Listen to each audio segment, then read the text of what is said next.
today's topic, it is atom, its size, mass and valency. Okay, अणूची size आकार काय आहे, त्याचं मास कशा पद्धतीने मोजलं जातं आणि व्हॅलन्सी काय आहे. Now can you recall from which experiment was it discovered that atoms have an internal structure and when? From which experiment was it discovered that atom have an internal structure?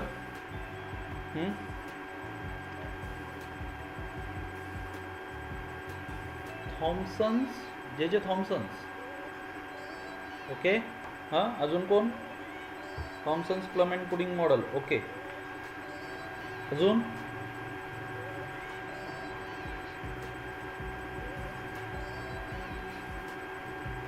कुठल्या एक्सपेरिमेंटवरून आपल्याला कळलं की ॲटमला internal structure आहे?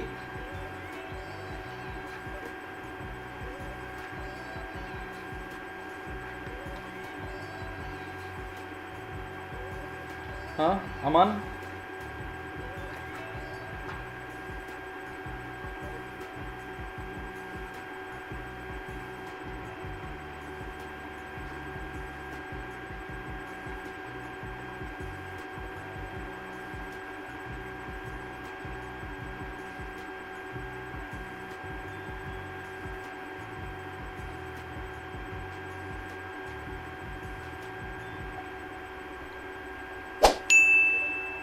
हाँ, okay, so J.J. Thomson's cathode ray tube experiment, it shows that atom has an internal structure. That is, the atom have a smallest particle, that is a negatively charged particle in it. Atom is not the smallest part of any substance. There are some particles which are smaller than atom. They are present within the atom. They are present inside the atom. And that was discovered by Sir J.J. Thomson. Okay, now what are the two parts of an atom? What are they made up of? What are the two parts of an atom? Physical and chemical. Okay, अजून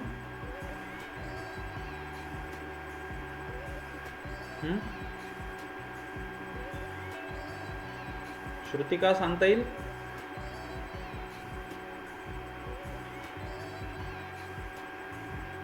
अगम,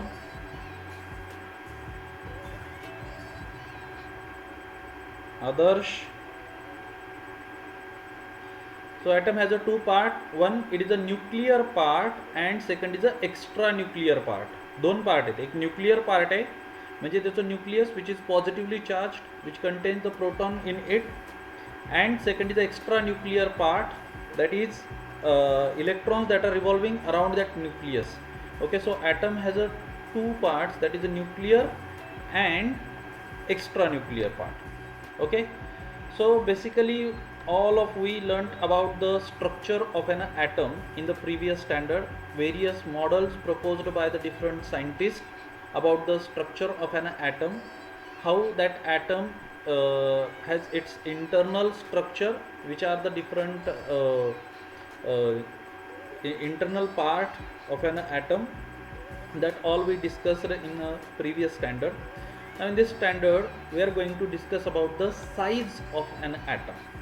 Okay, now we have learned that at the center of the atom is the nucleus and that there are moving electrons in the extra nuclear part. Nucleus, ॲटमच्या न्यूक्लियसमध्ये म्हणजे त्याचं जे centre आहे त्याच्यामध्ये nucleus, सेंटरला nucleus आहे आणि तिथं पॉझिटिव्हली चार्ज पार्ट आहे आणि निगेटिव्हली चार्ज इलेक्ट्रॉन जे ते एक्स्ट्रा न्यूक्लियर पार्ट ज्या न्यूक्लियसच्या भोवती ते फिरत असतात. The electrons are negatively charge elementary particles, negatively charge elementary particles, while the elementary particles that make up the nucleus are positively charged proton and electrically neutral neutron. Okay, extra nuclear part, it is made up of electron, that is a negatively charged particle, and the nucleus is made up of positively charged proton and zero charge, that is a neutral neutrons. Okay, the size of an atom is determined by its radius. How the size of an atom is determined? Size of an atom, it is determined by its radius. The atomic radius of an isolated atom is the distance between the nucleus of an atom and its outermost orbit. Atomic radius is expressed in nanometer. Now basically, while discussing about the size of an atom, so which factor decides the size of an atom? So atomic radius, what is the atomic radius? The distance between the nucleus and the outermost orbit of an atom. एका ॲटमची size, आपण ॲटमचं structure कसं आहे हे मागच्या इयत्तेमध्ये बघितलं. वेगवेगळे जे scientist आहेत, डाल्टननी सगळ्यात पहिली सायंटिफिक थिअरी जी आहे ती ॲटमची डाल्टनने प्रपोज केली होती, डाल्टनने मांडली होती. त्याच्यानंतर जे थॉम्सन, त्यानंतर रुदरफोर्ड, नील्स बोर, ह्या सगळ्यांच्या थिअरीज आपण ॲटमबद्दल मागच्या इयत्तेमध्ये आपण शिकलो होते. या इयत्तेमध्ये आपल्याला ॲटमची साईजबद्दल बघायचं की नेमक्या ॲटमची साईज कशा पद्धतीने असते किंवा कशी मोजली जाते. तर मुळात साईज ठरवली कशावरून जाते? The atomic size is determined by atomic radius. ॲटमची साईज ही ॲटमच्या रेडियसवरून ठरवली जाते. ॲटमची जी रेडियस आहे ही ॲटमची रेडियस कशावरून ठरते? It is the distance between the nucleus and the outermost orbit of an atom. आपल्याला माहिती आहे नील्स बोरने जे ॲटमचं मॉडेल सांगितलं होतं त्याच्यामध्ये त्यांनी सांगितलं होतं की इलेक्ट्रॉन जे ते वेगवेगळ्या कक्षेमध्ये न्यूक्लियसच्या भोवती फिरत असतात. KLMN अशा त्यांनी कक्षा सांगितल्या होत्या. तर कुठल्याही एलिमेंटचा जो ॲटम असेल त्याची जी आउटरमोस्ट ऑर्बिट असेल ती K असेल, L असेल, M असेल, N असेल, जी काय आउटरमोस्ट ऑर्बिट असेल ती आउटरमोस्ट ऑर्बिट आणि न्यूक्लियस याच्यामधलं जे डिस्टन्स आहे याला ॲटॉमिक रेडियस असं म्हणतात. आणि that atomic radius will decide the atomic size. ते ॲटॉमिक रेडियस ॲटमची साईज ठरवत असते. ठीक आहे. Atomic radius it is measured in nanometre. कशामध्ये मोजली जाते? ही नॅनोमीटरमध्ये मोजली जाते. आता आपण अशी गोष्टच्या साईजबद्दल आपण डिस्कस करतोय की ती गोष्ट आपल्याला साध्या डोळ्यांनी तर दिसतच नाही आहे, परंतु खूप अतिशय सूक्ष्म असणारे जे काही पदार्थ ज्या इलेक्ट्रॉन मायक्रोस्कोप खाली दिसतात त्याच्यामध्ये सुद्धा त्या ॲटमची एक लेअर आपल्याला दिसते. एक आयसोलेटेड ॲटम सेपरेट आपल्याला त्याच्यामध्ये दिसत नाही आहे. इतक्या छोट्या गोष्टीबद्दल आपण इथं डिस्कस करतोय. तर त्याची ऑब्व्हियसली त्याची जी काय रेडियस असणार आहे ती सुद्धा आपल्याला काय आपल्या स्केलने वगैरे मोजता येणार नाही. ती कशामध्ये असते? नॅनोमीटरमध्ये असते. आता नॅनोमीटर म्हणजे किती लहान भाग झाला बघा. नॅनोमीटर म्हणजे 1 divided by 10⁹ metre means 1 nanometre. म्हणजे 1 मीटरचा 10⁹ इतका भाग. म्हणजे एकावरती 9 शून्य. 1 भागिले एकाला कशाने डिवाईड करायचं आहे? तर एकावरती 9 शून्य. त्याने 1ला जर डिवाईड केलं तर जो भाग आपल्याला मिळणार आहे तो म्हणजे 1 नॅनोमीटर आहे. म्हणजे तो 0.00000 असे त्या ठिकाणी 8 शून्य येतील आणि मग त्याच्यानंतर 1 तो झाला 1 nanometre. Okay. So 1 metre is equal to 10⁹ nanometre. 1 metre म्हणजे किती नॅनोमीटर? तर 10⁹ 10⁹ म्हणजे एकावरती 9 शून्य इतकं nanometre. Okay. So approximately size of atom and molecule. एक size of atom and molecule किती आहे बघा. ॲटॉमिक रेडियस इन मीटरमध्ये दिलेली इथं ॲटॉमिक रेडियस 10⁻⁻10 मीटर ही हायड्रोजन ॲटमची साईज आहे. 10⁻⁻10 मीटर. ओके. 10⁻⁻9 मीटर ही वॉटर मॉलिक्यूलची साईज आहे. पाण्याचं एक मॉलिक्यूल आहे त्याची साईज आहे. 10⁻⁸ ही हिमोग्लोबिन मॉलिक्यूल जो आहे, हिमोग्लोबिन जे HB असतं त्या हिमोग्लोबिन मॉलिक्यूलची साईज आहे. सो इतके स्मॉल साईज जनरली एका ॲटमच्या असतात त्या ॲटॉमिक रेडियसवरून ठरवले जातात. ॲटॉमिक रेडियस म्हणजे काय? तर ॲटमचं न्यूक्लियस आणि आउटरमोस्ट ऑर्बिट याच्यामध्ये असलेलं जे डिस्टन्स आहे ते ॲटॉमिक रेडियस आहे. ओके.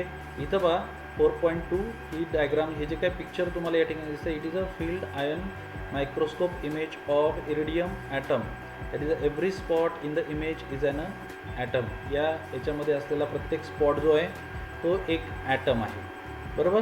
ही फील्ड आयन मायक्रोस्कोप जो आहे त्याच्याद्वारे काढलेली या ठिकाणी ही इमेज आहे.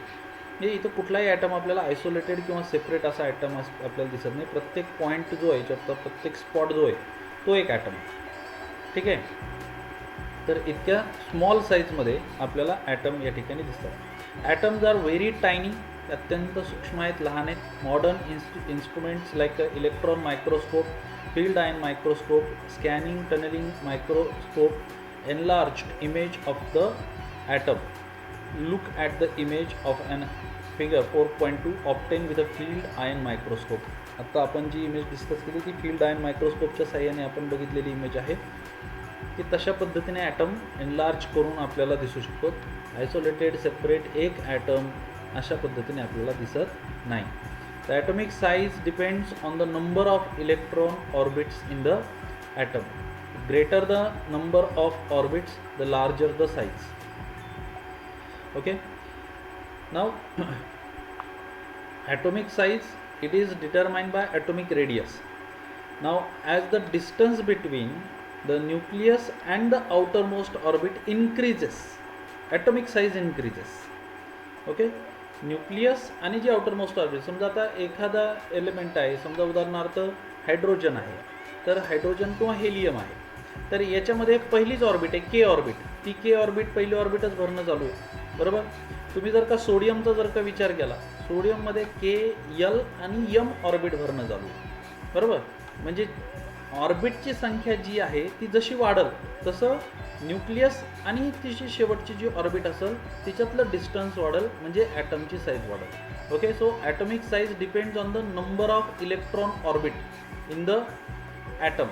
ओके, एखाद्या ॲटममध्ये इलेक्ट्रॉनच्या ऑर्बिट किती आहेत, के यल यम यन किंवा त्याच्यापेक्षा पुढच्या वाढत जातील.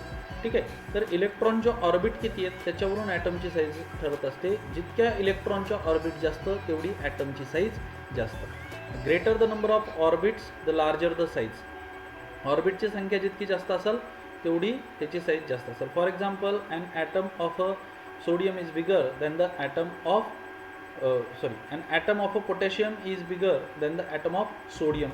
पोटॅशियमचा ॲटम हा सोडियमच्या ॲटमपेक्षा आकाराने मोठा आहे. सोडियमची के यल यम ऑर्बिट आहे आणि पोटॅशियम जो आहे त्याची K L M N orbit भरणं चालू आहे. ठीक आहे. If two atoms have the same outermost orbit then the atoms having the larger number of electron in the outermost orbit is smaller than the one having the fewer electrons in the same outermost orbit. Okay, आता ॲटमची size जी आहे ती पहिले जितकी ऑर्बिटची संख्या वाढत जाईल, ज्याची ऑर्बिटची संख्या जास्त आहे त्याची ॲटमची साईज जास्त आहे, बरोबर. म्हणजे हायड्रोजनची ऑर्बिट एकच आहे, के ऑर्बिट आहे. लिथियम जो आहे त्याची के आणि यल ऑर्बिट भरणं चालू आहे, म्हणजे 2 ऑर्बिट आहेत त्याच्यात. तर ऑब्वियसली हायड्रोजनपेक्षा लिथियमची ॲटॉमिक साईज जास्त असेल, बरोबर.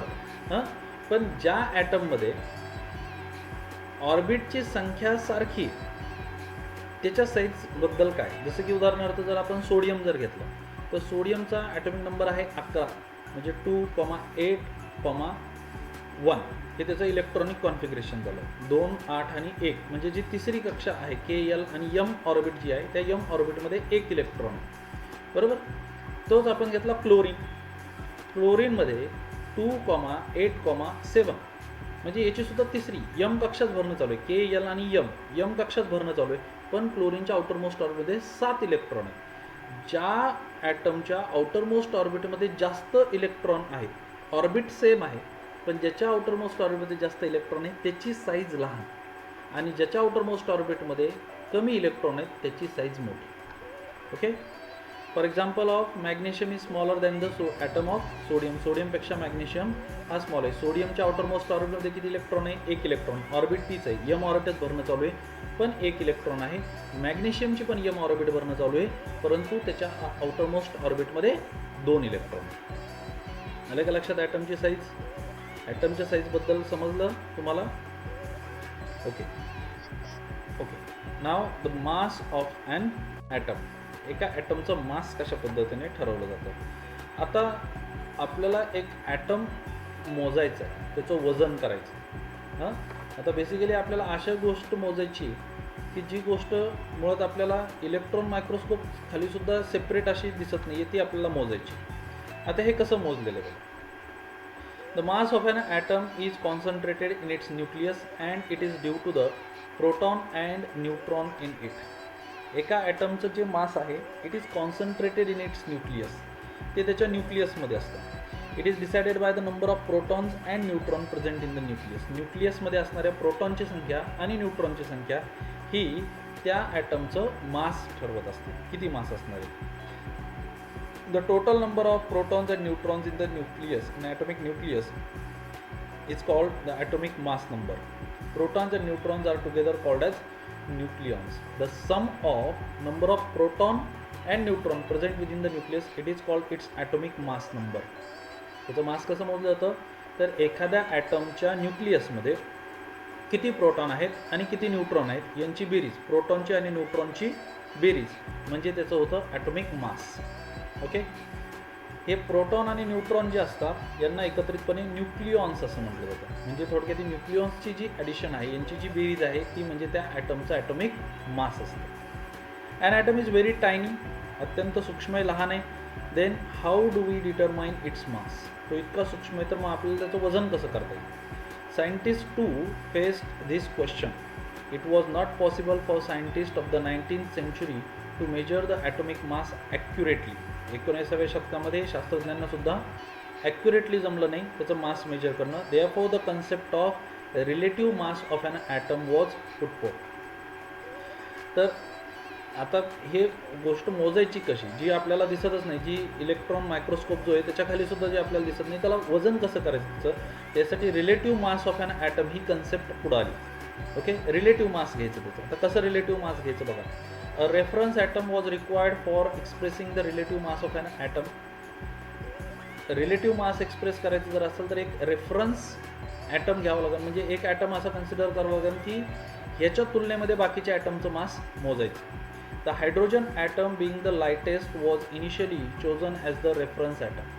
सगळ्यात आधी हायड्रोजन हा ॲटम रेफरन्स ॲटम म्हणून घेतला, कारण की हायड्रोजनचा जो न्यूक्लियस आहे त्याच्यामध्ये एक प्रोटॉन आहे फक्त, त्याच्यात न्यूट्रॉन पण नाही आहे. म्हणजे एक प्रोटॉन असल्यामुळे त्या हायड्रोजनचं जे वजन आहे तो रेफरन्स ॲटम कन्सिडर केला, म्हणजे एक हायड्रोजन ॲटमचं वजन एक आहे असं कन्सिडर केलं.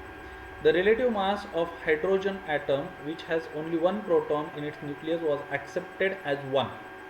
त्याचा ॲटॉमिक मास एक आहे असं कन्सिडर केलं. Therefore the magnitude of the relative atomic masses of the various atom becomes equal to their atomic mass number, that is proton plus neutron.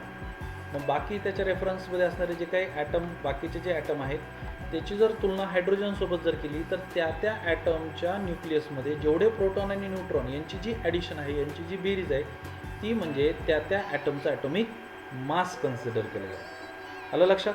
म्हणजे या ठिकाणी ॲटॉमिक मास मोजत असताना आता बघा, जी गोष्ट दिसत नाही आहे ती मोजायची आहे, ती तर काही तराजूमध्ये टाकून मोजता येणार नाही आहे. मग त्या ॲटमचा ॲटॉमिक मास कसं मोजलं, तर एक रेफरन्स ॲटम कन्सिडर केला. कुठला रेफरन्स ॲटम घेतला, हायड्रोजन घेतला. हायड्रोजन का घेतला, तर हायड्रोजनचा तो लाईटेस्ट ॲटम आहे, सगळ्यात कमी वजनाचा असणार आहे, कारण की त्याच्या न्यूक्लियसमध्ये फक्त एक प्रोटॉन आहे म्हणून त्याचं वजन एक. मग त्याच्या तुलनेमध्ये बाकीचे जे काही ॲटम असतील त्या ॲटमच्या न्यूक्लियसमध्ये जेवढे प्रोटॉन आणि न्यूट्रॉन असतील यांची बेरीज म्हणजे त्याचं ॲटॉमिक मास. ओके, ठीक आहे. हां, तर अजून दुसरा एक रेफरन्स ॲटम घेतला, नायट्रोजन घेतला होता. तो कसा घेतला आणि त्याच्यानुसार त्यांचं वजन कशा पद्धतीने करण्यात आलं, हां, याच्याबद्दल आपण उद्याच्या तासात बघू.